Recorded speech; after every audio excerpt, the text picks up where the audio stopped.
सतनाम करता पुरख निरभौ निर्वैर अकाल मूरत अजूनी सैभं गुर प्रसाद।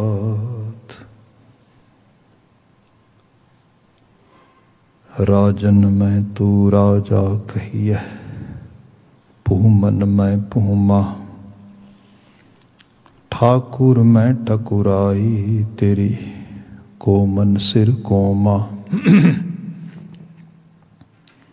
पिता मेरो बड़ो तनी अगम्मा, उस्तत कवन करी जय, करते पेख रह बिसम्मा। सतनाम वाहे गुरु साहिब जियो। राग सूही महला पंजवा छंत, एक ओंकार सतगुर प्रसाद।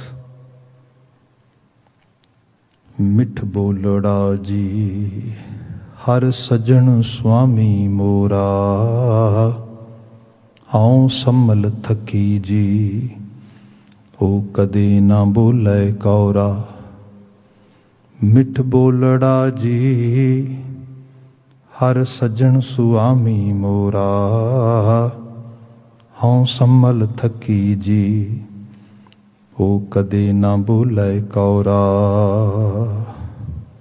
हाँ निमख ना छोड़ा जी हर प्रीतम प्राण आधारो, गुर सतगुर कहया जी साचा आगम विचारो।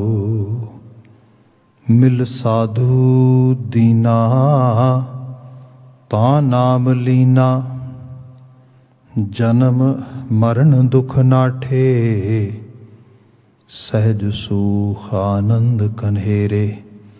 हऊँ मैं बिनठी गांठे, सब कै मध सब हूँ ते बाहर, राग दोख ते न्यारो। नानक दास गोबिंद शरणाई, हर प्रीतम मनह सधारो। मैं खोजत खोजत जी हर निश्चल सो कर पाया, सब अध्रुव डिठे जियो ता चरण कमल चित लाया। प्रभ अविनाशी हूँ तिसकी दासी, मरै न आवे जाए, धर्म अर्थ काम सब पूरन, मन चिंदी इच्छ पुजाए। श्रुत स्मृत गुण गावह करते, सिद्ध साधिक मुन जन तिहाया। नानक शरण कृपा निध स्वामी, बड़ भागी हर हर गाया। श्रुत सिमृत गुण गावह करते, सिद्ध साधिक मुन जन तिहाया। नानक शरण कृपा निध स्वामी, वड भागी हर हर गाया। वाहिगुरु जी का खालसा, वाहिगुरु जी की फतेह। जुगो जुग अटल। तन तन गुरु ग्रंथ साहिब जी, गुरु पातशाह जी दी अपार बख्शिश। शाम समय सत्संगत ਦਾ ਸਮਾਂ ਅਸੀਂ ਮਾਣ ਪਾ ਰਹੇ ਹਾਂ। ਲੜੀਵਾਰ ਗੁਰਬਾਣੀ ਵਿਆਖਿਆ ਵਿੱਚ ਸੂਹੀ ਰਾਗ ਦੇ ਛੰਤ ਵਿਚਾਰੇ ਜਾ ਰਹੇ ਨੇ। ਗੁਰੂ ਅਰਜਨ ਸਾਹਿਬ ਜੀ ਦਾ ਇਹ ਪਾਵਨ ਸੰਦੇਸ਼ ਹੈ। ਚੱਲ ਰਹੇ ਇਸ ਮੁਕਾਮੀ ਬਚਨ ਵਿੱਚੋਂ ਸ਼ੁਰੂਆਤੀ ਦੋ ਬੰਦ ਬਾਵਿਸਥਾਰ ਵਿਚਾਰੇ ਨੇ। 3 ਤੇ 4 ਨੰਬਰ ਪਦੇ ਦਾ ਪਾਠ ਆਪਨੇ ਸਰਵਨ ਕੀਤਾ ਹੈ। 3 नंबर पदे तो विचार का आगाज़ कर रहे हाँ। गुरुदेव जिक्र कर रहे ने, हाउ निमख ना छोड़ा जी, हर प्रीतम प्राण आधारो, गुर सतगुर कहया जी, साचा अगम विचारो। जिवें कि आपां इस शब्द के शुरुआत विच भी जिक्र किया सीगा कि गुरु पातशाह सानू जो आस्था है, जिसनों असी बिलीव कहने हाँ, जिहदे विचों साडी डिवोशनल एक्सरसाइज निकलती है, शरधा, उसका पुल बनते हैं साडे मन मंडल दे विच। When I'm saying that Babaji is bridging some sort of devotional, you can say, bridge, ਇਹਦਾ ਮਾਇਨਾ ਹੈ ਕਿ ਮਨੁੱਖ नो डाउट इस डे टू डे लाइफ के विच कुदरत ने रैशनल माइंड दिता आ, तर्क के नाल चलता आ। इसनों हर गल लई लॉजिक चाहिए है, हर गल something make sense, we actually go toward that side. ये सब चीज़ां इस तरीके चलदियां। पर इंडीड सानू कुछ अंदर दा इनर इंस्टिंक्ट, उन्होंने गट फीलिंग कह लो, उन्होंने तुसी आत्म आवाज़ कह लो, एनीथिंग, वो चलाउंदी है। कई बार बाहर, क्योंकि दूर तक की कैलकुलेशन जिहड़ी है इकल्ला दिमाग नहीं करता, साडा दिल भी करता है। तो हुण ते खैर साडे कोल बहुत सारा बायोलॉजिकल साइंसिस विच भी डाटा आ चुका है कि जिहड़ी साडी भावें कॉग्निशन फंक्शनिंग है, भावें डिसीजन मेकिंग एबिलिटी है, इहदे विच जिहड़े न्यूरो ट्रांसमीटर्स अपना रोल प्ले करते हैं, जिहड़े उहदे अंदर कंट्रीब्यूट करते हैं, they are not coming only from our brain side. साडे हार्ट दे विचों इस किस्म दी चीज़ां आ रही ने, तरंगां आ रही ने। सो लिटरली तौर पर ये दोनों ऑर्गनस जिहड़े हैगे ने, ये कंबाइन एफर्ट करते हैं। इस चीज़ का हुण ऑलरेडी साइंटिफिक साइड तो भी डाटा आ रहा साडे कोल। खैर, जो गुरु बाबा जी ने बात की इस शब्द दे विच, इहदे विच सानू अकीदत, धर्म, विश्वास की गल विच लिआंदा। ते क्या आओ उस रब की तस्वीर खिंचीए जिस रब दे विच गुण ने, जो रब गुण निधान है, गुणी है, गुणां दा खजाना है, ताकि उहदी आस्था करदियां होयां, भगती करदियां होयां कुछ गुण असी ग्रहण कर सकीए। सो यदी बात शुरू हुई सी, मिठ बोलड़ा जी हर सज्जन स्वामी मोरा, इस रूप दे विच। बीते कल से विचार रहे सी, बिसम भई जी हर दर्शन देख अपारा। हुण उहदे दीदार, रिफ्लैक्शन उहदी किसी मूर्ति विचों बाहरों तो होनी ही नहीं। कोई बाहर तो कोई इहो जी स्पैसीफिक कोई शक्ल है नहीं गी जिन्हों कह लीए कि रब की शक्ल है। जे हुंदी तो गुरु नानक साहब कदी ये बात ना कहिंदे कि सहस तव नैन नन नैन है तोहे को। हे रब जी, हज़ारां हज़ारां अखां तेरियां ने, पर एक भी अख तेरी नहीं गई। जो असीं बहुत स्पैसीफिकली किसी अख के उत्ते एम्फेसाइज करके कहने आ मूर्ति रब दी है, इस मूर्ति की अख रब दी अख है, बाबा जी कहते गलत है। वो जोत हो के रविया आ, सब दे विच विद्यमान है, ओमनी प्रेजेंट आ, पर यह नहीं कह सकते कि कोई स्पैसीफिकली उस रूप दे विच कोई एक सूरत, कोई एक मूरत है। फिर उन्होंने वेखना किवें है? अकाल दी मूरत विच देखना है। तो अकाल दी मूरत गुणां दी मूरत है।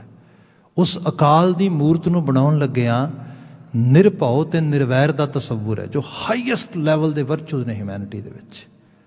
मनुख दे विच जे डर ना होए, मतलब जिहड़ी फीयर फीलिंग आ, जिहड़ा किसी चीज़ तो स्केयर हो जाना आ, ये ते दूसरा हेटड जिहड़ी कि कन्वर्जन करदी कई रूपां दे विच, वो जैलस विच भी आउंदी है, वो एनमिनिटी विच भी आउंदी है, हर रूप दे विच। ये दो चीज़ां बंदे विचों जे किते कढ़ दित्तियां जाण, बंदे नूं निरभौ ते निर्वैर बना दिता जाए, बंदा देवता ही होर की है, कुछ भी होर तो लोड़ींदा है ही नहीं गा। if we are full with kind of you can say ਜਿਹਦੇ 'ਚ ਡਰ ਹੀ ਕੋਈ ਨਹੀਂ, ਕੋਰੀਜੀਅਸ ਲੈਵਲ ਦਾ ਉਸ ਥ੍ਰੈਸ਼ਹੋਲਡ ਟੱਚ ਕਰ ਰਿਹਾ ਬੰਦਾ। ਦੂਸਰਾ, ਉਹ 'ਚ ਵੈਰ ਹੀ ਕੋਈ ਨਹੀਂ, ਉਹਨੂੰ ਸਭ ਵਾਸਤੇ ਪਿਆਰ ਹੈ, ਉਹਦੇ ਅੰਦਰ ਕਟਸੀ ਹੈ, ਕੰਪੈਸ਼ਨ ਹੈ, ਲਵ ਹੈ, ਇਹੀ ਸਭ ਚੀਜ਼ਾਂ ਫਲੋ ਕਰ ਰਹੀਆਂ ਨੇ। ਹੋਰ ਕੀ, ਰੱਬ ਹੀ ਤਾਂ ਹੈ ਉਹ। ਗੁਰੂ ਬਾਬਾ ਜੀ ਨੇ ਬਿਆਨ ਕੀਤਾ ਉਹਦੀ ਮੂਰਤ ਇਹਦੇ ਵਿੱਚੋਂ ਲੱਭ। ਭਾਵ ਹੁਣ ਜੇ ਹੋਰ ਲੈਵਲ ਵੀ ਲੈ ਆਓ, ਘਰਾਂ ਥਾਵਾਂ ਦੇ ਵਿੱਚ ਜਿਹੜਾ ਪਹਿਲੇ ਲੈਵਲ 'ਤੇ ਕਲੇਸ਼ ਪੈਂਦਾ ਉਹ ਡਰ ਵਿੱਚੋਂ ਪੈਂਦਾ ਹੈ। ਡਰ ਇਹ ਹੁੰਦਾ ਹੈ ਕਿ ਜੇ ਮੇਰੀ ਗੱਲ ਆ ਨਾ ਮੰਨੀ ਘਰ ਦੇ ਵਿੱਚ ਤੇ ਆ ਬੜੀ ਵੱਡੀ ਮੁਸੀਬਤ ਬਣ ਜਾਏਗੀ, ਬੱਚਾ ਵਿਗੜ ਜਾਏਗਾ, ਫੈਮਿਲੀ 'ਚ ਕੁਛ ਨੁਕਸਾਨ ਹੋ ਜਾਏਗਾ। ਸੋ ਉਸ ਡਰ ਵਿੱਚੋਂ ਇੱਕ ਲਗਾਤਾਰ ਚੀਜ਼ਾਂ ਨਿਕਲਦੀਆਂ ਨੇ। ਓਵਰ ਥਿੰਕਿੰਗ ਜਿਹਨੂੰ ਅਸੀਂ ਕਹਿੰਦੇ ਹਾਂ, ਜਿਹਨੂੰ ਅਸੀਂ ਚੀਜ਼ਾਂ ਨੂੰ ਆਪਣੇ ਮਨ ਮੰਡਲ ਦੇ ਵਿੱਚ ਐਗਜ਼ੈਜੋਰੇਟ ਕਰਨਾ ਕਹਿੰਦੇ ਹਾਂ। ਉਹਨਾਂ ਨੂੰ ਬਿਨਾਂ ਵਜ੍ਹਾ ਉਸ ਲੈਵਲ 'ਤੇ ਸਟੀਮੂਲੇਟ ਕਰਨਾ, ਉਸ ਲੈਵਲ 'ਤੇ ਐਕਸੀਲੇਟ ਕਰਨਾ ਕਿ ਜਿੱਥੇ ਹੈ ਨਹੀਂ ਗਿਆ, ਬਟ ਐਂਟੀਸਪੇਸ਼ਨ ਹੋ ਰਹੀ ਹੈ ਵੀ ਐਵੇਂ ਹੋ ਸਕਦਾ, ਆਹ ਹੋਏਗਾ, ਇਸ ਤਰੀਕੇ ਨਾਲ ਬਣ ਜਾਏਗਾ, ਕੈਲਕੂਲੇਸ਼ਨ ਹੋ ਰਹੀ, ਉਹ ਮਿਸ ਕੈਲਕੂਲੇਸ਼ਨ ਉਸ ਲੈਵਲ 'ਤੇ ਲੈ ਜਾਂਦੀ। ਸੋ ਸਾਰੇ ਨੂੰ ਗੁਰੂ ਬਾਬਾ ਜੀ ਨੇ ਕਿਹਾ ਤੁਸੀਂ ਕਾਊਂਟਰ ਕਰੋ ਰੱਬ ਦੇ ਵਿਸ਼ਵਾਸ ਕਰਕੇ, ਉਸਦੇ 'ਤੇ ਵਿਸ਼ਵਾਸ ਕਰਕੇ ਜੋ ਗੁਣਾਂ ਦਾ ਮੁਜੱਸਮ ਹੈ। ਦੇਖੋ, ਮੈਂ ਬੀਤੇ 'ਚ ਹੀ ਕੁਝ ਚੀਜ਼ਾਂ ਲਰਨ ਕਰ ਰਿਹਾ ਸੀਗਾ, ਗੁਰਬਾਣੀ ਤੇ ਸਿਖਾ ਰਹੀ ਹੈ। ਗੁਰਬਾਣੀ ਦੇ ਨਾਲ ਜਦੋਂ ਹੋਰ ਚੀਜ਼ਾਂ ਆਲੇ ਦੁਆਲੇ ਪਤਾ ਲੱਗਦਾ, ਫਿਰ ਗੁਰਬਾਣੀ ਦੇ ਨਾਲ ਤੁਸੀਂ ਉਹਨੂੰ ਮੈਚ ਕਰਦੇ ਹੋ, ਪਤਾ ਲੱਗਦਾ ਹੈ। ਅਸੀਂ ਨਾ ਸਮਝ ਸੀ ਬਾਣੀ ਤਾਂ ਆਲਰੇਡੀ ਦੱਸ ਰਹੀ ਸੀ ਚੀਜ਼ਾਂ ਨੂੰ। ਰੀਸੈਂਟਲੀ ਪਤਾ ਲੱਗਾ ਕੁਛ ਸਾਡੇ ਥੈਰੇਪੀਜ਼ ਦੇ ਵਿੱਚ ਕੁਝ ਪ੍ਰੋਫੈਸ਼ਨਲ ਰਿਫਰੈਸ਼ਮੈਂਟ ਵਿੱਚ ਸਾਨੂੰ ਸਮਝਾ ਰਹੇ ਸੀਗੇ ਕਿ ਜਿਹੜਾ ਅਨਮੈਨੇਜੇਬਲ ਹੈ ਉਸਨੂੰ ਮੈਨੇਜ ਕਰੋਗੇ ਮਾਰੇ ਜਾਓਗੇ। ਜਿਹੜਾ ਹੈ ਹੀ ਅਨਮੈਨੇਜੇਬਲ, ਜਿਹੜਾ ਮੈਨੇਜ ਕੀਤਾ ਹੀ ਨਹੀਂ ਜਾ ਸਕਦਾ, ਉਹਨੂੰ ਮੈਨੇਜ ਕਰ ਰਹੇ ਹੋ ਤੁਸੀਂ। ਜਿਹੜੀ ਅਨਸਰਟਨਟੀ ਹੈ ਲਾਈਫ ਦੇ ਵਿੱਚ ਹਰ ਵਕਤ ਬਣੀ ਹੈ, ਇਸ ਨੂੰ ਸਰਟਨ ਕਰਨ 'ਤੇ ਲੱਗੇ ਹੋ। ਅਲਟੀਮੇਟਲੀ ਐਕਸੈਪਟ ਕਰੋ ਤੁਹਾਡਾ ਆਪਣਾ ਰੋਲ ਆ, ਜਿੰਨਾ ਤੁਹਾਡਾ ਰੋਲ ਆ ਉਹ ਪਲੇ ਕਰੋ। ਬਾਕੀ rest of it let's accept as it is, ਜਿਵੇਂ ਆ ਰਿਹਾ।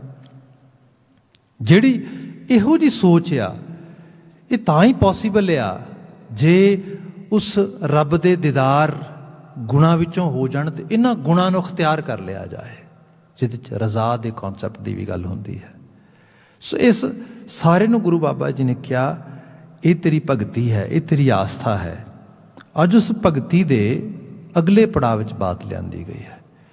ਹੁਣ ਬੰਦੇ ਦੀ ਫਿਤਰਤ ਇਹ ਹੈ, ਅਸੀਂ ਸ਼ਬਦ ਪੜ੍ਹਦੇ ਹਾਂ ਬਾਣੀ ਵਿੱਚ, ਕਬਹੂ ਜੀੜਾ ਊਬ ਚੜ੍ਹਦਾ ਹੈ, ਕਬਹੂ ਜਾਏ ਪਿਆਲੇ, ਲੋਭੀ ਜੀੜਾ ਥਿਰ ਨਾ ਰਹਤ ਹੈ, ਚਾਰੇ ਕੁੰਟਾਂ ਪਾਲੇ।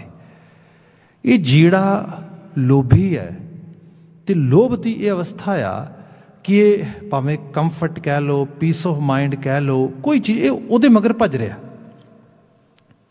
ਹੁਣ ਉਹਦੇ ਮਗਰ ਭੱਜ ਰਿਹਾ ਜਦੋਂ ਤੇ ਉਸਨੂੰ ਇਹ ਲੱਗਦਾ ਕਿ ਓਕੇ ਮੈਂ ਲੋਭੀ ਦਾ ਇੱਕ ਮਸਲਾ ਇਹ ਵੀ ਹੁੰਦਾ ਹੈ ਕਿ ਜਿਹਨੂੰ ਕਹਿੰਦੇ ਆ ਕਿ ਮਤਲਬ ਥੋੜ੍ਹੀ ਇਨਵੈਸਟਮੈਂਟ ਦੇ ਨਾਲ, ਥੋੜ੍ਹੀ ਐਫਰਟ ਦੇ ਨਾਲ, ਥੋੜ੍ਹੇ ਯਤਨ ਦੇ ਨਾਲ ਬਹੁਤਾ ਰਿਜ਼ਲਟ ਆ ਜਾਏ। ਲੋਭ ਦੀ ਤਸਵੀਰ ਇੱਥੋਂ ਬਣਦੀ ਐਕਚੁਅਲ ਲੈਵਲ 'ਤੇ। ਬੰਦੇ ਨੂੰ ਜਦੋਂ ਐਫਰਟ ਘੱਟ ਪਾਣੀ ਪਏ ਤੇ ਉਹਦਾ ਕਾਰਜ ਜ਼ਿਆਦਾ ਸਰ ਜਾਏ। ਆਪ ਦੇਖੋ, ਜੀਵਨ ਇੱਕ ਸਮੁੱਚਾ ਪੈਕੇਜ ਆ ਤੇ ਇਸ ਪੈਕੇਜ ਦੇ ਵਿੱਚ ਖਾਨੇ ਬਣਾ ਲਏ ਜਾਣ ਤੇ ਬੰਦਾ ਕਹੇ ਕਿ ਓਕੇ ਠੀਕ ਹੈ, ਮੈਂ ਨਾ ਸਵੇਰੇ 2 ਪਲ ਬੈਠ ਕੇ ਮੈਡੀਟੇਸ਼ਨ ਕਰ ਲਵਾਂਗਾ ਤੇ ਉਸ ਤੋਂ ਬਾਅਦ ਪੂਰਾ ਦਿਨ ਜੋ ਮਨ ਆਏਗਾ ਕਰਾਂਗਾ। ਭਾਈ 2 ਪਲ ਦਾ ਮੈਡੀਟੇਸ਼ਨ ਤੇ ਠੀਕ ਹੈ, ਪਰ ਸਾਰਾ ਦਿਨ ਜੋ ਮਨ ਆਏਗਾ ਕਰੇਗਾ, ਇਹਦੇ ਨਾਲ ਤੇ ਗੜਬੜ ਹੋ ਜਾਏਗੀ ਸਾਰੀ। ਐਕਚੁਅਲ ਲੈਵਲ 'ਤੇ ਧਰਮ ਆਸਥਾ ਦੇ ਖੇਤਰ ਦੇ 'ਚ ਇਹੀ ਹਜ਼ਾਰਾਂ ਸਾਲ ਤੋਂ ਹੁੰਦਾ ਰਿਹਾ। ਗੁਰਮਤਿ ਸਕੂਲ ਨੇ ਸਾਨੂੰ ਬੜੇ ਡੀਪ ਲੈਵਲ 'ਤੇ ਚੀਜ਼ਾਂ ਨੂੰ ਸਮਝਾਇਆ ਹੈ। ਜਿਵੇਂ ਆਹ ਸ਼ਬਦ ਆ ਰਿਹਾ, ਹਉ ਨਿਮਖ ਨਾ ਛੋਡਾਂ ਜੀ, ਹਰ ਪ੍ਰੀਤਮ ਪ੍ਰਾਣ ਆਧਾਰੋ, ਨਿਮਖ ਨਾ ਛੋਡਾਂ। ਨਿਮਖ ਕਹਿੰਦੇ ਅੱਖ ਦੇ ਫੋਰ ਜਿੰਨੇ ਸਮੇਂ ਦੇ ਵਿੱਚ। ਕਈ ਵਾਰੀ ਕੁਝ ਲੋਕ ਜਿਹੜੇ ਖਾਸ ਕਰਕੇ ਗੁਰਬਾਣੀ ਨੂੰ ਥੋੜ੍ਹਾ ਸਮਝਣ ਜਾਣਨ ਵਾਲੇ ਵੀ ਹੁੰਦੇ ਨੇ, ਉਹਨਾਂ ਦੇ ਸਵਾਲ ਵੀ ਬੜੇ ਡਿਫਰੈਂਟ ਲੈਵਲ ਦੇ ਹੁੰਦੇ ਨੇ।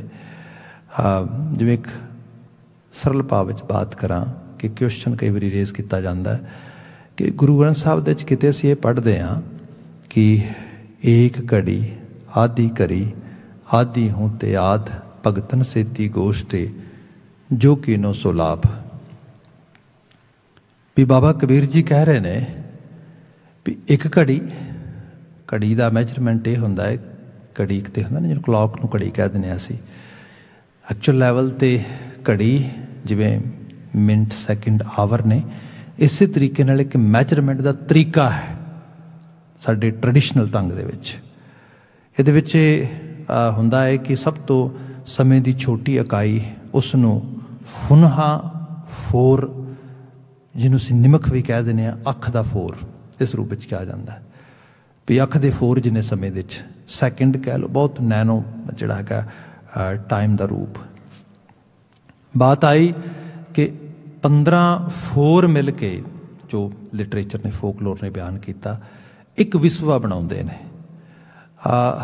15 विसवे एक चसा बनाते हैं, 30 चसे मिल के एक पल बनाते हैं, 60 पल मिल के एक घड़ी बनाते हैं। 7.5 घड़ियां का एक पहर होंदा आ, एक पहर इक्वल टू, क्योंकि 8 पहर रात दिन नूं कहा जाता 24 आवर्स। जे आपां उन्हां नूं कैलकुलेट करिए तो पता लगता है 8 पहर इक्वल टू 24 आवर्स, 3 आवर का एक पहर बन गया। जो आप बैकवर्ड कैलकुलेट करते हैं क्योंकि 3 आवर का एक पहर तो एक पहर इक्वल टू 7.5 घड़ियाँ, सो 7.5 में उन्होंने फिर डिवाइड करो, अराउंड 22 तो 23 मिनट बनते हैं।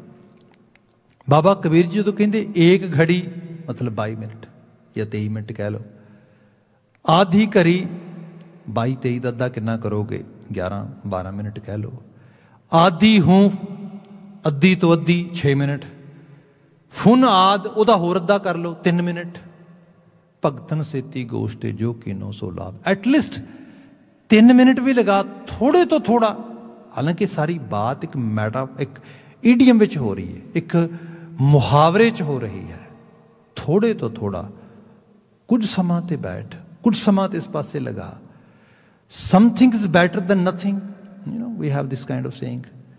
ਇਹਦਾ मतलब यह है कुछ समा तो बंदे नूं इस पासे इन्वेस्ट करना चाहिए है, कितों ना कितों शुरुआत तो करनी पएगी। पर ये नाल कहते किते तो यह क्या गया, एक घड़ी आदि हूँ फुन आद, किते क्या गया। गुरु साहब शब्द असी कई बारी बर्थडे सैलीब्रेशन वगैरह तक अक्सर गाए जाते हैं, पूता माता की आसीस निमक ना बिसरो तुमको हर हर। निमक कहते अख दिने फोर जिन्ने इन्ना समा भी तेन रब ना विसरे। किते क्या गया, एक घड़ी ना मिलते तो कलयुग होता, मतलब एक थोड़े जे समय भी लिए तू विसर जाए तो मेरे लिए तो कलयुग वापर जाता। किते क्या गया, आखां जीवां जे मैं तेनू कह रहा, जे मैं तेरे नाल अपनी एसोसीएशन बना रहा हाँ तां मैं जिउंदा हाँ, विसरे मर जाऊं, जे किते तू मैनू माड़ा जिहा विसरे मेरी तो मौत हो जाती है। सो एक कंट्राडिक्शन तो नहीं। किते क्या गया, एक घड़ी अद्धी घड़ी जप लै, किते क्या गया बिल्कुल छुड़िया नहीं जा सकता, बिल्कुल एक पल भी तुसीं दूर नहीं हो सकते।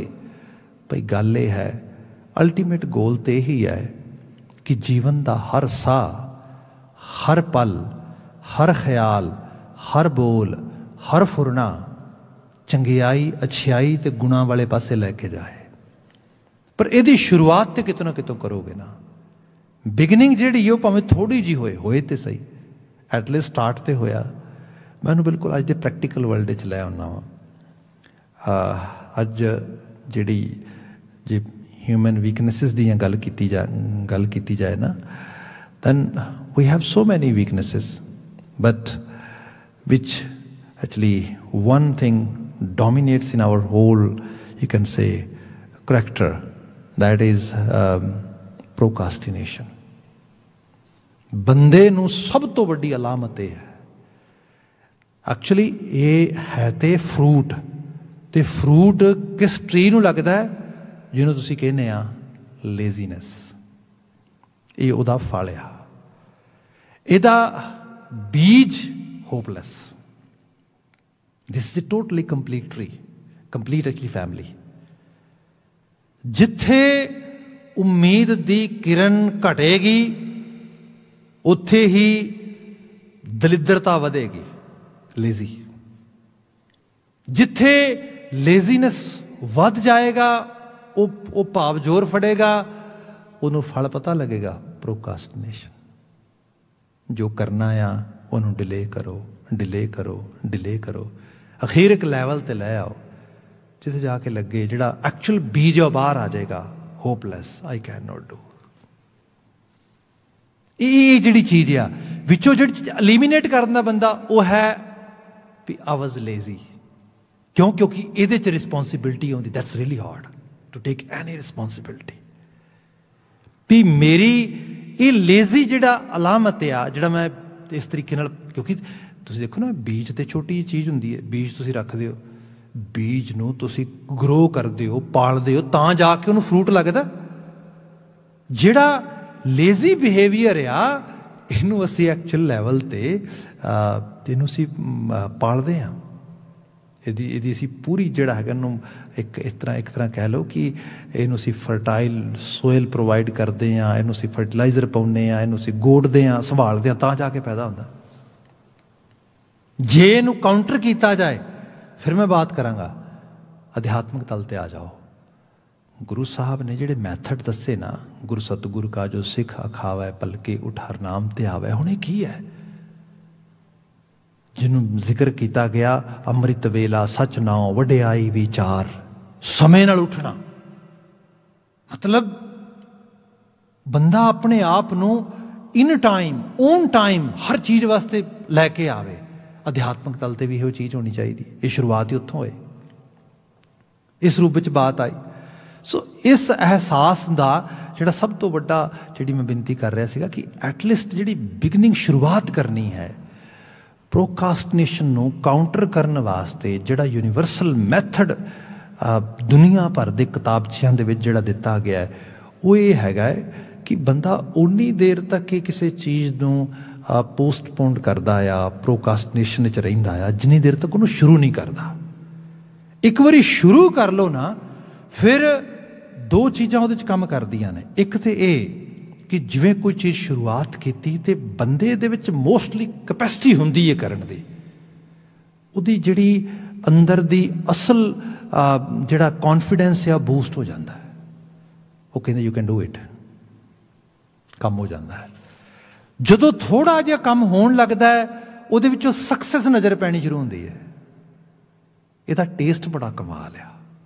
ਜਿਵੇਂ ਉਹ ਟੇਸਟ ਥੋੜ੍ਹਾ ਜਿਹਾ ਲੱਗਦਾ ਆਪਣੇ ਅੰਦਰ ਦੇ ਮਨ ਦੀ ਦੁਨੀਆ ਦੇ ਵਿੱਚ, ਨਿਊਰੋਨਸ ਕੈਮੀਕਲ ਬਦਲਣੇ ਸ਼ੁਰੂ ਕਰਦੇ ਨੇ ਵੀ you are a achiever, you are a doer, you can do it. ਇੱਥੋਂ ਇੱਕ ਨਵਾਂ ਨਕਸ਼ਾ ਬਣਨਾ ਸ਼ੁਰੂ ਹੋ ਜਾਂਦਾ। ਜਿਹੜਾ ਇੱਥੇ ਬੜੀਆਂ ਬਹੁਤ ਸਾਰੀਆਂ ਸਟੱਡੀਜ਼ ਪਈਆਂ ਨੇ ਮੈਡੀਕਲ ਸਾਈਡ ਦੇ ਵਿੱਚ, ਖਾਸ ਕਰਕੇ people who go in sports and who are big achiever in sports, ਉਹਨਾਂ ਦੇ ਉੱਤੇ ਵੀ ਕਿਵੇਂ ਕੈਮੀਕਲਸ ਬਦਲਦੇ, ਕਿਵੇਂ ਚੀਜ਼ਾਂ ਹੁੰਦੀਆਂ ਸਾਰੇ ਦੀਆਂ ਸਾਰੀਆਂ। ਖੈਰ, ਜਿਹੜੀ ਬੇਨਤੀ ਕਰ ਰਿਹਾ ਮੈਂ, ਬੰਦੇ ਦਾ ਕੋਈ ਵੀ ਕਿਸੇ ਕੰਮਕਾਰ, ਕਿਸੇ ਕਾਰੋਬਾਰ, ਕਿਸੇ ਪ੍ਰੋਫੈਸ਼ਨ ਦੇ ਵਿੱਚ, ਪਰ ਐਜ਼ ਏ ਹਿਊਮਨ ਅਸੀਂ ਐਜ਼ ਆਪਣੀ ਉਸ ਹਿਊਮਨ ਵੈਲਿਊਜ਼ ਨੂੰ ਹਮੇਸ਼ਾ ਆਪਣੇ ਅੰਦਰ ਬਣਾਉਣਾ ਆ, ਪ੍ਰੀਜ਼ਰਵ ਕਰਨਾ ਆ, ਮੇਨਟੇਨ ਕਰਨਾ ਆ, ਉਹਨਾਂ ਨੂੰ ਪ੍ਰੈਕਟਿਸ ਕਰਨਾ, ਐਕਸਰਸਾਈਜ਼ ਕਰਨਾ ਆ ਬਈ ਤਾਂ ਇਹੀ ਤਾਂ ਐਕਚੁਅਲੀ ਇਨਸਾਨੀਅਤ, ਇਹੀ ਅਧਿਆਤਮਿਕਤਾ, ਇਹੀ ਸਪਿਰਿਚੁਅਲਿਟੀ ਹੈ। ਗੁਰੂ ਮਹਾਰਾਜ ਨੇ ਬਿਆਨ ਕੀਤਾ ਇਹਨੂੰ ਕਿਤੋਂ ਤੋਂ ਸ਼ੁਰੂ ਕਰਨਾ ਪਏਗਾ। ਸ਼ੁਰੂ ਕਰ, ਪ੍ਰੋਕਾਸਟੀਨੇਸ਼ਨ 'ਚ ਨਾ ਜੀ। ਲੋਕਾਂ ਦਾ ਸਮਾਂ ਲੰਘ ਜਾਂਦਾ। ਮਾਫੀ ਚਾਹਾਂਗਾ, ਮੈਂ ਤੇ ਥੋੜ੍ਹੇ ਜਿਹੇ ਜੀਵਨ ਸਫ਼ਰ 'ਚ ਹਜ਼ਾਰਾਂ ਲੋਕ ਮਿਲੇ, ਹਜ਼ਾਰਾਂ ਲੋਕ ਦੇਖੇ ਜਿਹੜੇ ਇਹ ਕਹਿੰਦੇ ਰਹੇ ਕਿ ਬਸ ਹੁਣ ਪਾਠ ਕਰਿਆ ਕਰਨਾ ਹੈ, ਸੰਥਿਆ ਲੈ ਲੈਣੀ ਹੈ ਬਸ। ਤੇ ਮਾਫੀ ਚਾਹਾਂਗਾ, ਮੈਂ ਉਹਨਾਂ ਦਾ ਜੀਵਨ ਦਾ ਪੰਧ ਮੁੱਕਦਾ ਹੋਇਆ ਵੇਖਿਆ ਇਸੇ ਪ੍ਰੋਕਾਸਟੀਨੇਸ਼ਨ ਦੇ ਵਿੱਚ ਕਿ okay we gonna start one day, just wait. I'm not actually totally going away from religious life. I'm not quitting spiritual kind of idea. I will practice, I will exercise, but not now. ਇਹ ਕਰਦਿਆਂ ਸਮਾਂ। ਇਸ ਕਰਕੇ ਬਾਬਾ ਕਬੀਰ ਨੇ ਕਿਹਾ ਏਕ ਕਰੀ ਆਦੀ ਕਰੀ, ਸ਼ੁਰੂ ਤੇ ਕਰ। ਇਹਦੀ ਬਾਤ ਇੱਥੋਂ ਆ ਰਹੀ। ਜਦੋਂ ਸ਼ੁਰੂ ਹੋ ਗਿਆ ਫਿਰ ਡੇ ਬਾਈ ਡੇ ਜੀਵਨ ਦੇ ਵਿੱਚ ਹਰ ਲਹਿਜੇ ਵਿੱਚ ਜਿਉਂਦਿਆਂ ਵਿਚਰਦਿਆਂ ਹੋਇਆਂ ਅਹਿਸਾਸ ਇਹ ਰਹੇ ਭਾਈ ਜਿਹੜੀਆਂ ਐਕਚੁਅਲ ਲੈਵਲ 'ਤੇ ਹਿਊਮਨ ਵੈਲਿਊਜ਼ ਨੇ, ਸਪਿਰਿਚੁਅਲ ਵੈਲਿਊਜ਼ ਨੇ, ਮੋਰਲ ਵੈਲਿਊਜ਼ ਨੇ ਉਹਨਾਂ ਨਾਲ ਕੋਈ ਕੰਪਰੋਮਾਈਜ਼ ਨਹੀਂ, ਉਹਨਾਂ ਨੂੰ ਨਹੀਂ ਤੋੜਨਾ। ਇੱਥੇ ਗੁਰੂ ਬਾਬਾ ਜੀ ਨੇ ਕਿਹਾ ਹੁਣ ਨਿਮਕ ਨਾ ਛੋੜਾਂ ਜੀ। ਕਿਉਂ ਛੱਡਾਂ ਮੈਂ? ਇੱਕ ਨਿਮਕ ਇੱਕ ਅੱਖ ਦੇ ਫੋਰ ਜਿੰਨੇ ਸਮੇਂ ਲਈ ਵੀ ਨਹੀਂ ਛੱਡਣਾ ਚਾਹੁੰਦਾ। ਜੋ ਮੈਂ ਦਰਸ਼ਨ ਰੱਬ ਜੀ ਦੇ ਉਸ ਗੁਣਾਂ ਦਾ ਆਪਣੇ ਜੀਵਨ ਵਿੱਚੋਂ ਰਿਫਲੈਕਟ ਹੋ ਕੇ ਕਰਨਾ ਆ ਉਹਨੂੰ ਬਿਲਕੁਲ ਨਹੀਂ ਛੱਡ ਸਕਦਾ। ਹਰ ਪ੍ਰੀਤਮ ਪ੍ਰਾਣ ਆਧਾਰੋ। ਪ੍ਰੀਤਮ, ਫਿਰ ਦੇਖਿਆ ਜੇ ਪ੍ਰੀਤਮ ਦਾ ਸੰਬੰਧ ਪ੍ਰੀਤ ਦੀ ਇੰਤਹਾ ਦਾ ਆ, ਪ੍ਰੀਤਮਈ ਭਰਿਆ ਹੋਇਆ ਪਿਆਰ ਦੇ ਨਾਲ। ਜਿਹੜਾ ਅਸਲ ਰੂਪ ਦੇ ਵਿੱਚ ਰਿਲੀਜੀਅਸ ਐਕਸਰਸਾਈਜ਼ਸ ਹੈਗੀਆਂ ਨੇ, ਕਿਸੇ ਪਿਆਰ ਵਿੱਚੋਂ ਨਿਕਲਦੀਆਂ ਨੇ, ਬੱਧੋ ਰੱਤੀ ਵਿੱਚੋਂ ਨਹੀਂ ਨਿਕਲਦੀਆਂ। ਮੈਨੂੰ ਯਾਦ ਆ ਇੱਕ ਵਾਰੀ ਕਿਸੇ ਬੇਵਾ ਆਸ਼ਰਮ ਜਾਣਾ ਹੋਇਆ। You can say kind of widow house where they provide shelter, food and care to those widows who were totally kind of orphaned, or you can say they don't have any shelter, any support in that society। ਕਿਉਂਕਿ ਅਸੀਂ ਤੇ ਸਿੱਖੀ ਦੇ ਆਸ਼ੇ 'ਚ ਬਹੁਤ ਸਾਰੀਆਂ ਚੀਜ਼ਾਂ ਬਦਲੀਆਂ ਦੇਖੀਆਂ। ਭਾਰਤੀ ਖਿੱਤੇ ਦੇ ਵਿੱਚ ਜੋ ਬੇਵਾ ਔਰਤ ਦੀ ਹਾਲਤ ਹੁੰਦੀ ਹੈ, ਇਹਦੇ ਉੱਤੇ ਬਹੁਤ ਸਾਰਾ ਮੀਡੀਆ ਵੀ ਹੈ, ਕਿਤਾਬਾਂ ਵੀ ਲਿਖੀਆਂ ਨੇ। ਜੇ ਅਸੀਂ ਥੋੜ੍ਹਾ ਪੁਰਾਣੇ ਰੂਪ ਵਿੱਚ ਦੇਖਣਾ ਹੋਏ ਤਾਂ ਸ਼ਾਇਦ ਕੈਨੇਡੀਅਨ ਡਾਇਰੈਕਟਰ ਦੀ ਬਣਾਈ ਹੋਈ ਇੱਕ ਮੂਵੀ ਹੈ ਵਾਟਰ, ਤੁਸੀਂ ਦੇਖ ਸਕਦੇ ਹੋ ਕਿਸ ਕਿਸਮ ਦੇ ਨਾਲ ਉਹ ਸਭ ਉਹਨਾਂ ਨੇ ਪੋਰਟਰੇਟ ਕੀਤਾ। ਖੈਰ ਮੈਨੂੰ ਤਾਂ ਜਾਣ ਦਾ ਮੌਕਾ ਬਣਿਆ ਅਤੇ ਉੱਥੇ ਉਹਨਾਂ ਨੂੰ ਫੂਡ ਸਰਵ ਕਰਦੇ, ਅਤੇ ਫੂਡ ਸਰਵ ਕਰਨ ਦੇ ਨਾਲ ਫੂਡ ਸਾਰਿਆਂ ਨੂੰ ਮਤਲਬ ਇਸ ਤਰੀਕੇ ਨਾਲ ਪਤਲਾ ਰੱਖਤੀਆਂ, ਫੂਡ ਪਾ ਤਾ, ਅਤੇ ਜਿੰਨੀ ਦੇਰ ਤੱਕ ਫੂਡ ਸਰਵ ਕਰਨ ਤੋਂ ਲੈ ਕੇ ਉਹਨੂੰ ਖਾਣ ਲੱਗਣਾ ਉਹਨਾਂ ਨੇ ਫੂਡ, ਉਨੀ ਦੇਰ ਤੱਕ ਉਹਨਾਂ ਕੋਲੋਂ 1000 ਵਾਰ ਮਤਲਬ ਇੱਕ ਖਾਸ ਲਫ਼ਜ਼ ਜੋ ਕਿ ਲਫ਼ਜ਼ ਰੱਬ ਦੇ ਨਾਂ ਦਾ ਪ੍ਰਤੀਕ ਹੈ ਉਹ ਬੁਲਵਾਇਆ ਜਾਣਾ ਡੰਡੇ ਨਾਲ। ਅਤੇ ਉਹ ਮਤਲਬ ਲਿਟਰਲੀ ਤੌਰ 'ਤੇ ਦੇਖਿਆ ਕਿ ਉਹਨਾਂ ਦੇ ਵਿੱਚ ਮਤਲਬ ਕੁਝ ਮਿੰਟਾਂ ਤੋਂ ਬਾਅਦ ਬਿਲਕੁਲ ਤੁਸੀਂ ਚਿਹਰੇ ਮੋਹਰੇ ਤੋਂ ਦੇਖ ਸਕਦੇ ਹੋ ਵੀ ਕੀ ਤਸ਼ੱਦਦ ਹੋ ਰਿਹਾ ਹੈ। ਇੰਨਾ ਹਾਰਡ, ਇੰਨਾ ਔਖਾ ਕੰਮ ਹੈ ਵੀ ਇਸ ਰੂਪ ਦੇ ਵਿੱਚ ਇਹਨੂੰ ਧਰਮ ਕਰਮ ਮੰਨਿਆ ਗਿਆ ਵੀ ਇਹ ਧਰਮ ਕਰਮ ਹੋ ਰਿਹਾ ਹੈਗਾ। ਅਤੇ ਇਹ ਚਲੋ ਕਿਸੇ ਹੋਰ ਨੂੰ ਤਾਂ ਬੰਦਾ ਐਵੇਂ ਫੋਰਸ ਕਰ ਹੀ ਰਿਹਾ, ਬੰਦਾ ਕਈ ਵਾਰੀ ਆਪਣੇ ਆਪ ਨੂੰ ਵੀ ਫੋਰਸ ਕਰਦਾ। ਗੁਰਮਤ ਨੇ ਸਿਖਾਇਆ ਇਹ ਪਿਆਰ ਦਾ ਰਾਹ ਆ, ਪ੍ਰੇਮ ਦਾ ਰਾਹ ਆ।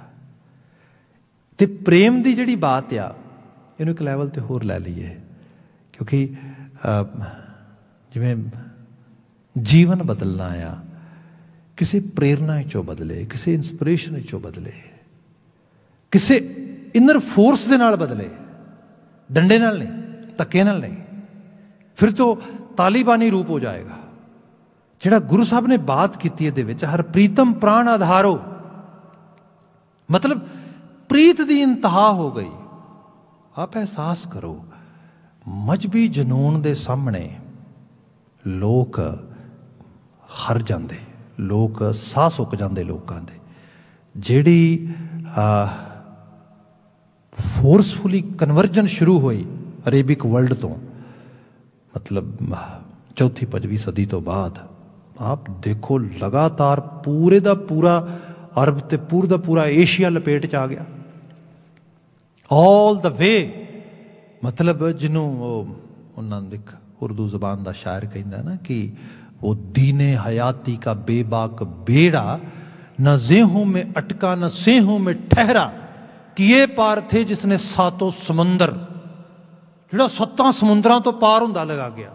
ਜ਼ੇਹੋਂ ਤੇ ਸੇਹੋਂ ਇਹ ਈਰਾਨ ਇਰਾਕ ਦੇ ਵੱਡੇ ਦਰਿਆ ਨੇ, ਉਹਨਾਂ ਨੂੰ ਵੀ ਪਾਰ ਕਰ ਗਿਆ।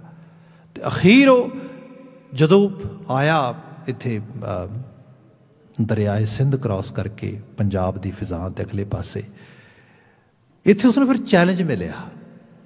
ਅਤੇ ਚੈਲੰਜ ਕਿਵੇਂ ਮਿਲਿਆ? ਚੈਲੰਜ ਇਹ ਨਹੀਂ ਕੋਈ ਬਾਹਰੋਂ ਕੋਈ ਇਨਵੇਡਰ ਆਇਆ ਉਹਨਾਂ ਦੇ ਮੁਕਾਬਲੇ ਖੜਾ ਹੋ ਗਿਆ ਅਤੇ ਵੱਡੀਆਂ ਜੰਗਾਂ ਹੋਈਆਂ ਅਤੇ ਉਸ ਤੋਂ ਬਾਅਦ ਜਿਵੇਂ ਆਟੋਮਨ ਅੰਪਾਇਰ ਚਲੀ ਗਈ ਨਾ, ਐਸਾ ਕੁਛ ਨਹੀਂ ਹੋਇਆ। ਬਲਕਿ ਇੱਥੇ ਆਰਡੀਨਰੀ ਲੋਕ, ਧਰਤੀ ਦੀ ਮਿੱਟੀ मिट्टी के उत्ते रहन वाले लोग गुरु बाबा जी ने उन्होंने बाणी संदेश उपदेश ते जीवन जाच सिखाई। उन्होंने मुगलों उन्होंने यवना के सामने अपने आप को जिहड़ा हैगा उस रूप में खड़ा कर दिता, जिहदे च कोई उन्हां च जालमाना रंग नहीं गा, कोई वो लोग मतलब कह लो कि इंसानियत तो डिग के कर्म नहीं कर रहे भी छुप के किसी को जहर दे दो, किसी को इस किस्म ना ना, बिल्कुल इंसानी कदरां कीमतां नाल लबरेज हो के ते उन्हां ते जुल्म की इंतहा की जाती। जिउंदे बंदे का खोपड़ ला देना, चरखड़ी ते चढ़ा देना, उसने इस रूप में तुम्बा तुम्बा रूह की तरह उड़ा देना, मतलब कैसे कैसे काम करने। ये सब कुछ सही गए जरी गए किसी वड्डे इश्क विच। ये जिहड़ी चीज़ आ ये बंदगी है, ये भगती है। इहदे लई मतलब एक सिर्फ लफ्ज़ नहीं है गुरु ग्रंथ साहब दे भी राज ना चाहूँ मुक्त ना चाहूँ, धर्म इन्हां दो चीज़ों ते खड़ा आ भी एक इहो जिहे स्कूल ऑफ थॉट नूं अडॉप्ट कर लो जिहदे नाल दुनियादारी दे विच बादशाहां वर्गी जिंदगी आ जाएगी, बस अपना लो इहनूं। किते क्या गया कि तुसी बस इस धरती के उत्ते आ खास किस्म के असूल पा लवो, फिर उस तो बाद तुहाडे लई बहिशत के दरवाजे खुल जाणगे, तुहाडे वास्ते जिहड़ी पैराडाइज है तुहाडे लई वेट कर रहा हैगा, तुसी you are gonna be in heaven all that. Sikhi ने क्या कुछ भी ना होए, सिर्फ कुछ इहो ਜਿਹੇ असूल जिन्हां ਨੂੰ पालदियां होयां इंसान ते इंसानियत की समझ आवे, इंसान ते इंसानियत के तौर पर एहसास आ जाए, ये वड्डी प्राप्ति है। इत्थे साहिब बाबा जी ने बात की, वो प्रीतम वो प्रेम का जज्बा मेरे प्राणों का आधार बन गया है, हुण उहदे विच मैं जी रहा वां। इस रब के दर्शन विचों इहो जिहा एहसास जीवन ने जिहड़ा हैगा वो साक्षात कर लिया है। गुरु सतगुरु कहिया जी साचा अगम विचारो, तो ये फिर गल आई सतगुरु की। मेरे सतगुरु ने मैनू ये सच्चा विचार दस दिता, पर सच्चा दे नाल होण दे नाल अगम विचारो भी है। अगम विचारो ये है कि नरोल, हालांकि गुरमत लॉजिक ते गल करती है, बड़ा रैशनलिस्ट बनाउंदी है सानू, पर फिर भी जो इस लैवल की बात आती बाबा जी कहिंदे भी इनू नरोल तुसी तर्क की तकड़ी ते तोड़ भी नहीं सकते। ये जज्बे का एक वहन है, पर इस जज्बे के वहन दे विच एक बहुत बड़ा विश्वास है, तो विश्वास ये है कि जो मेरे गुरु ने कहा आ वो बस मेरे वास्ते आखिरी सच हो गया है। मैं अपने गुरु के कहे लग के तुर रहा हूँ। जिवें कई बार चीज़ां होंदियां ने ये नहीं किसी को जज किया जा रहा, किसी को नीवा या किसी को उच्चा विखाया जा रहा, बंदा हाल हालातों के विचों टलदा आ ते जिहो जी जाच उहदा एनवायरमेंट उन्होंने देंदा, उन्होंने सिखदा, उन्होंने अडॉप्ट करता है। हौली हौली असी आउंदे समय ज़्यादा लर्न कर जाने, ज़्यादा उस चीज़ को अडॉप्ट कर लेने। जे मैं सिक्खी स्वरूप ही तुहाडे सामने बैठा वां तो ये कोई मेरा अपने तौर पर निजी तौर पर कोई बहुत बड़ा मतलब कह लवां कि मार्क है, ऐसा नहीं होंदा। फैमिली वैल्यूज़ होंदियां ने, परिवारक एनवायरमेंट होंदा है, सोशल एनवायरमेंट होंदा है, संगत होंदी है, ये सब चीज़ां रोल प्ले करदियां। जो सब कुछ ना मिलता शायद मैं भी इत्थे ना होंदा इस रूप दे विच। पर मैं छोटी जी बात कर लगा वां। प्रोफैसर पूर्ण सिंह पहला कॉमनिज़म में चले गए, फिर बोधी बन गए, फिर सिक्खी च वापस आ गए, बिल्कुल तैयार बर तैयार हो गए। जो उस रूप में आए तो उन्होंने किसी ने सवाल किया, उन्होंने किताबों लिखा भी मिलता है, तो उन्होंने कहा कि ये दसो कि तुसी आ दाढ़ी वधा ली है, तुसी केस रख ले ने, पग बन्नन लग गए हो, ये सारे का की लॉजिक है? Why are you doing that? ਇਹਦੇ ਨਾਲ ਕੀ बदल गया? कुछ भी तो नहीं बदलिया, बंदा तो ही है तू। मतलब ये तो सब चीज़ें इस तरह ही ने। ये दस कि ये सारे च तेन की प्राप्त हो रहा, why are you doing it? उन्होंने दो जवाब दिते। वो कहते पहली गल तो यह है कि ये पिछे एको रैशनल एको तर्क है मेरा, की है? मेरे गुरु का हुक्म है, that's it. I am the disciple of my guru, I am following my guru. There is no any other logic. वो कहते पर चलो गुरु का हुक्म है, do you have any benefit? कहते यस। की बेनीफिट है? मतलब कई बार लोग कहते ना भी सिर ते पग बन्नी होए, सिर गर्म रहिंदा आ, प्रोटैक्ट रहिंदा आ, दिमाग हुंदा है, इहदी रखिया हुंदी है, सारा कुछ। वो कहिंदे फॉरगेट अबाउट इट। वो कहिंदे सच्चाई ये है, these are the sign of association. मेरे गुरु दी याद दी निशानी है मेरे लिए बस। जो मैं अपने आप नूं वेखदा, चेहरे अपने नूं, मैनू कुछ नज़र आउंदा। अज ही मैं बच्चों नाल सीगा and we were doing sort of very small presentation toward young kids, like panel discussion type of सी। प्रेजेंटेशन साड़ी बहुत डिस्कशन तो ना हुई, बट एक्चुअल लैवल ते बच्चों ने बहुत सोहना उत्थे कुछ अपने वालों सिक्खी प्रिंसीपल्स बारे कुछ रिफ्लैक्शन दी। तो क्योंकि सिख हैरीटेज मंथ चल रहा है, थोड़ी बहुत अस एफर्ट पा रहे हैं जिन्ना कि यंग बच्चों तक मैसेज पहुँचा सकीए, दूजिया तक नहीं, घट तो घट अपने तक तो पहुँचाइए। तो वो एक बच्चा लिटरली तौर पर कहता कि when I see my self in mirror I can see a Sikh who is standing in front of that mirror. हुण आ जिहड़ी चीज़ है बड़ी वड्डी गल है। This is the sign of association. मैनू कुछ रिफ्लैक्ट कर रहा मेरे विचों।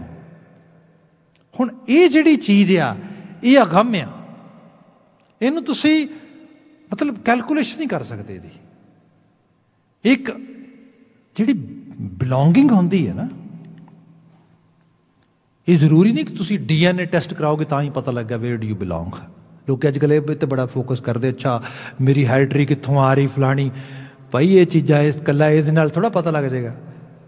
एक्चुअल लैवल ते झात मार के देख, who are you, who is speaking inside you. अंदर कौन बोल रहा है तेरे? मेरी हैरिटरी तो है किसी पैगंबर नाल जुड़ रही, किसी औलीए नाल जुड़ रही, किसी बड़े बड़े महापुरख नाल जुड़ रही, तो अंदर मेरे कूड़ बोल रहा है। There is no need for any rational thinking भी किधरों आ रहा। भाई अंदर देख, अंदर की है। अगम यह है कि इसनूं बाहर ते तोलिया नहीं जा सकता, पर जो अंदर कुछ गुरु वर्गा बोले, अंदरों कोई आवाज दे, आ राह ठीक नहीं तेरा, आ रहा है भगती ये है, ते हर वक्त बोले। चॉइसिस ते पैर पैर ते बन गई ना। मतलब तुसी खाण दी चॉइस बनाओगे, तुसी पाण दी चॉइस बनाओगे, वेखण दी, सुनन दी, these are all choices we do, but before that we have the choice what to think. मेरे अंदर की प्रोसैस होएगा, ये बाहर नूं छड्डो, तुसी अंदर है सारी खेड। इत्थे हुण की होया, गुर सतगुर कहिया जी साचा आगम विचारो। मैनू हुण गुरु का कहिया वाक अंदर सुनदा आ। मैनू मैनू ये अगम चीज मैनू समझ आ गई है। अगला बचना है, मिल साधु दीना। इत्थे दीना दीन नाल संबंध नहीं हैगा नीडी नाल या रिलीजियस तौर पर धर्म नाल, जिन्हों असीं कहने आ। इत्थे दीना का मतलब है देना, as a actually giver. Who is giver over here? My guru sadhu. मैनू उसने दिता आ, मैनू साधक उन्हें बनाया आ। मिल साधु दीना ता नाम लीना, फिर जाके नाम लैण दे काबिल होया मैं। देखो संगत रोल प्ले करती है। गुरु की संगत, गुरु की संगत जो हुण गुरमुखी अखर ही ने, इन्हां विचों कुछ आइडियाज़, कुछ मॉरल वैल्यूज़ वो रिफ्लैक्ट करदियां ने, उन्हां दी रोशनी है दे विच। फिर कल्ला ये नहीं, जदों असीं इस गुरमुखी रंग च रंगियां हुई रूहां आला दुआला ਉਹਦੇ ਵਾਸਤੇ ਉਹਦੇ ਨਾਲ ਸਾਂਝ ਬਣਾਉਂਦੇ ਆ, ਉਹਦੇ ਵੱਲ ਵੇਖਦੇ ਆ, ਉਹਦੇ ਵਿੱਚੋਂ ਵੀ ਕੁਝ ਗੁਣ ਰਿਫਲੈਕਟ ਕਰਦੇ ਨੇ। ਇੱਥੇ ਜਾ ਕੇ ਪਤਾ ਲੱਗਦਾ ਸਾਨੂੰ ਉੱਥੋਂ ਫਿਰ ਚੀਜ਼ਾਂ ਮਿਲਦੀਆਂ ਨੇ। ਬੰਦੇ ਦਾ ਚਿੱਤ ਕਰਦਾ ਹੈ ਮੈਂ ਵੀ ਇਸ ਰਾਹ ਦਾ ਰਾਗੀਰ ਬਣ ਜਾਵਾਂ। ਸਭ ਕਹਿੰਦੇ ਉੱਥੋਂ ਮੈਨੂੰ ਨਾਮ ਮਿਲ ਗਿਆ, ਜਨਮ ਮਰਨ ਦੁੱਖ ਨਾਠੇ। ਫਿਰ ਦਾ ਹਾਇਰ ਲੈਵਲ ਦੀ ਇਹਦੀ ਜਿਹੜੀ ਪ੍ਰਾਪਤੀ ਹੈ, ਕਹਿ ਲਓ ਕਿ ਇਹਦੇ ਵਿੱਚੋਂ ਜਿਹੜਾ ਫਲ ਆ, ਪ੍ਰਸਾਦ ਆ, ਉਹ ਬੰਦੇ ਦਾ ਜੰਮਣ ਮਰਨ ਕੱਟਿਆ ਜਾਂਦਾ ਆ। सहज सूख आनंद कनेरे हौमै बिनठी गांठे।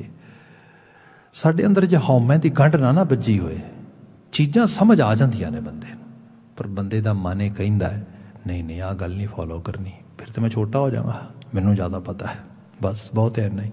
That is more than enough. गंढ बज गई। जो गंढ बज जाती किसी चीज़ की तो फिर तो बड़ा औखा है भाई। तुसीं देखदे ना जो किसी चीज़ नूं करड़ा सख्त हो जाना, रिजिड हो जाना। ये सब कहते सहज सुख आनंद कनेरे, हर तरह का सुख हर तरह के आनंद कनेरे आ गए जो हौमै बिनठी गांठी, जो गठ बिनठ गई टुट गई उस रूप दे विच। सब कै मद सब हूं ते बाहर, राग दोख ते न्यारो, ਉਹਦੇ दर्शन हो रहे हैं जो सारियां दे विच भी सारियां तो बाहर भी है। पर खासियत ਉਹਦੀ है राग दोख ते न्यारो। दो चीज़ें साडे अंदर चलदियां ने, राग ते दोख। मतलब कोई इहो जिहा कोई चीज़ आ गई आले दुआलियों, अंदर मिठा महसूस होना शुरू हो गया, अंदर खुशी आनी शुरू हो गई, कोई प्राप्ति हो गई, कुछ बंदे लगन लग गया बल्ले बल्ले जिंदगी बड़ी वधिया आ। जिहो जिहा सोचिया सी उहो जिहा नहीं होया, अंदर द्वैक चलन लग गया, ओहो हो अंदर ते नफरत सारी ईर्खा, ये जिंदगी लंघ जाती बंदे दी। राग दोख ही है सब कुछ।